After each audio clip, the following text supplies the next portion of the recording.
বন্ধুরা দেখেন কড়াইয়ে শুকনা মরিচ দিয়েছি। এটা এখন শুকনা মরিচ ভাজা করছি। কেন ভাজা করছি জানেন? একটু পরেই দেখাবো। এই শুকনা মরিচটি ভাজিয়ে তুলে নিব। আজকে আমি রান্না করব 12 মিশালি শাক। জানি না কে কে এই শাককে চিনেন, তো আমি আজকে এটাই রান্না করে আপনাদের দেখাবো। এটা আসলে কিনতে পাওয়া যায় না, আবার পাওয়া যায় বাজারে হয়তোবা, কিন্তু এতগুলো শাক সব মিক্সড করা না।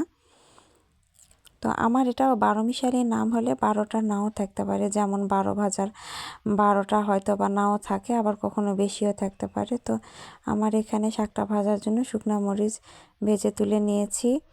এবার এখানে দিলাম পেঁয়াজ, রসুন থাতা, কাঁচামরিচ কয়েকটা, এরকম লাল লাল করে ভেজে নিয়ে এখানে ওই শাকটা দিয়ে দিব। তো দেখেন তো এই শাকটা কে কে চিনেন আর কে কে চিনেন না। যারা গ্রামে থাকেন তারা অবশ্যই চিনতে পারবেন, বাট শহরে যারা থাকেন তারা হয়তো বা চিনতে পারবেন, আবার নাও পারতে পারেন। তো শহরের বাজারগুলোতে কিনতে পাওয়া যায়, কিন্তু এই রকম না, এত সুন্দর পিওর খাঁটি। এটা আমার শাশুড়ি গ্রামের বাসা থেকে আমার জন্য পাঠিয়েছে। শুধু আমার জন্য না, আপনাদের ভাইয়া, আমার মেয়ে সবাই খাবে। তো আমার মেয়ের অনেক পছন্দ এই শাকটা, আপনাদের ভাইয়ারও।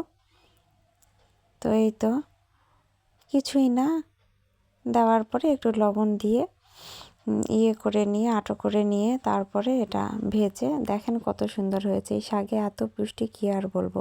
শুকনো মরিচ দিয়ে এই শাক খেতে আপনাদের ভাইয়া অনেক পছন্দ করে, আমি তো মরিচ খেতে পারি না, ওই খায়। এরপরে আরেকটা রান্না আপনাদের দেখাবো, পুঁই শাকের বিচি দিয়ে আলু দিয়ে। ছোট মাছ রান্না করলে বেশি ভালো লাগে, কিন্তু আমার মেয়ে খেতে পারে না দেখে আমি এটা বড় মাছ দিয়ে, রুই মাছ দিয়ে রান্না করেছি।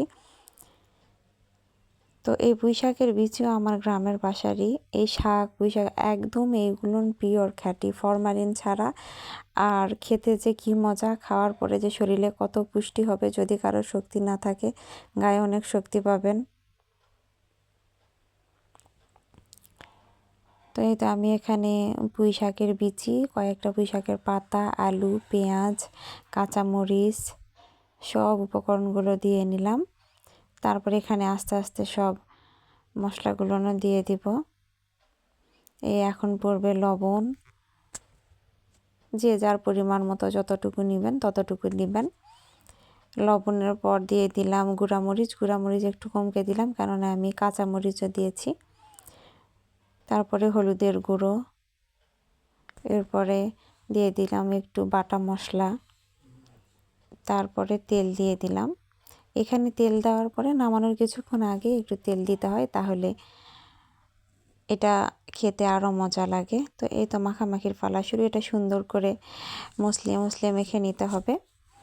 তো মেখে নেওয়ার পর আমি সব মাছগুলো দিয়ে দিলাম। এটা ছোট মাছই বেশি স্বাদ লাগে, সেটা ট্যাংরা মাছ হোক, পাবদা মাছ হোক, বা আরও মলা মাছ হোক। তো এখন এখানে সামান্য একটু পানি দিয়ে দিলাম। এই তো প্রায় হয়ে এসেছে। হয়ে নামানোর আগে, কিছুক্ষণ আগে আমি একটু তেল দিয়ে নিলাম। তো এই তো আমার পুঁই শাকের বিচি দিয়ে চচ্চড়ি রেডি। গরম গরম ধোঁয়া ওঠা এই চচ্চড়িটা খেতে কী যে মজা, আমার অনেক ভালো লাগে। আপনারাও বাসায় রান্না করবেন, ট্রাই করে দেখবেন। এই তো আপনাদের ভাইয়া ভাত খাবে, ওই 2টা মরিচ নিয়েছে, শাক। তো বন্ধুরা সবাই ভালো থাকবেন, সুস্থ থাকবেন। আমাদের